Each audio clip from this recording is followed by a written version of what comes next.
Olá, amigos do canal Redemptoris Mater. Sejam muito bem-vindos.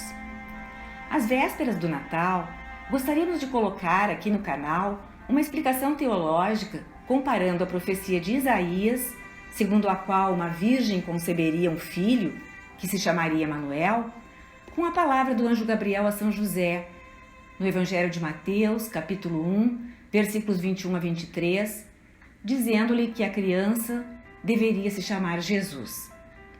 Afinal, qual deveria ser mesmo o nome do menino Deus? Emanuel ou Jesus? No próprio Evangelho de Mateus estão indicados esses dois nomes. A passagem diz assim: José, filho de Davi, não temas receber Maria por esposa, pois o que nela foi concebido vem do Espírito Santo. Ela dará à luz um filho, a quem porás o nome de Jesus, porque ele salvará o seu povo de seus pecados. Tudo isso aconteceu para que se cumprisse o que o Senhor falou pelo profeta. Eis que a virgem conceberá e dará à luz um filho, que se chamará Emanuel, que significa Deus conosco. Esta então é a passagem. Como afirma Manuel de Tuia, não há oposição entre ambos os nomes, porque o nome que se anuncia em Isaías, Emanuel, é o nome profético de Cristo, do Messias, o ungido de Deus. E o nome de Jesus é seu nome próprio e pessoal. O nome profético só indica o que significará para os homens, naquele momento, o nascimento deste menino. Será Deus conosco de um modo todo particular. Também em Isaías percebe-se esse modo de profetizar em outras passagens. Por exemplo, quando, no capítulo 1, versículo 26, ele diz a Jerusalém: Então te chamarão cidade da justiça, cidade fiel.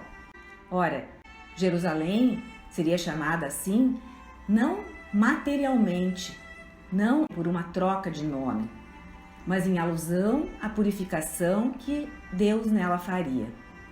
São Jerônimo, a esse propósito, explicou: Jesus e Emanuel significam o mesmo, não ao ouvido, mas ao sentido.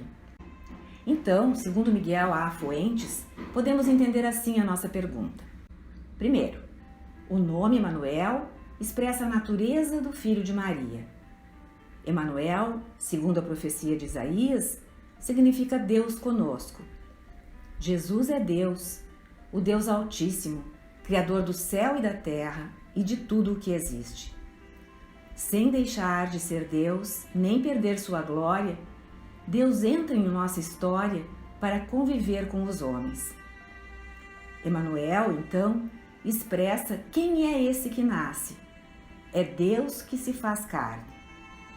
Por isso o anjo disse a Maria: O que nascerá de ti será santo, será chamado Filho de Deus, como relata Lucas no capítulo 1, versículo 35.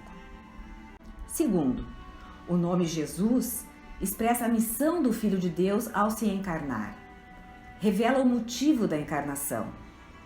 Jesus, em língua hebraica, se diz Yeshua e quer dizer Deus salva, ou seja, literalmente, doador da saúde. Jesus é aquele que vem dar saúde à alma, que é onde mora a enfermidade do pecado. Se lembrarmos uma outra passagem, no capítulo 2 do Evangelho de Marcos, também poderíamos entender melhor essa questão de salvar do pecado. Quando trouxeram um paralítico a Jesus e o fizeram descer em uma maca pelo teto da casa onde ele estava, por causa da multidão, Jesus, vendo a fé desses homens, disse ao paralítico: Filho, perdoados te são os pecados.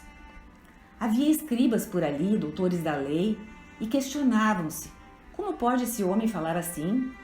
Ele blasfema. Quem pode perdoar pecados senão Deus? Mas Jesus, penetrando os seus pensamentos íntimos, perguntou a eles: Por que pensais isto nos vossos corações? Que é mais fácil dizer ao paralítico: Os pecados te são perdoados? Ou dizer: Levanta-te, toma o teu leito e anda? Ora, para que conheçais o poder concedido ao Filho do Homem sobre a terra, disse ao paralítico: eu te ordeno, levanta-te, toma o teu leito e vai para casa. No mesmo instante, ele se levantou, foi-se embora à vista de todos, e a multidão se encheu de profunda admiração, se pondo a louvar a Deus. Quem pode perdoar os pecados, senão Deus? Perguntaram-se os inimigos do Cristo, escandalizados. Por essa pergunta, vemos que eles entenderam que, agindo assim, Jesus se igualava a Deus, e não estão errados. Só Deus pode perdoar os pecados dos homens. Por isso Cristo os perdoava, porque era Deus e para isso havia se encarnado. Isso é o que nos revela com seu nome. Deus salva. Obrigada por ter acompanhado esta postagem. Se você gostou, clique seu like, inscreva-se no canal e acione o sininho para ser notificado de novas publicações.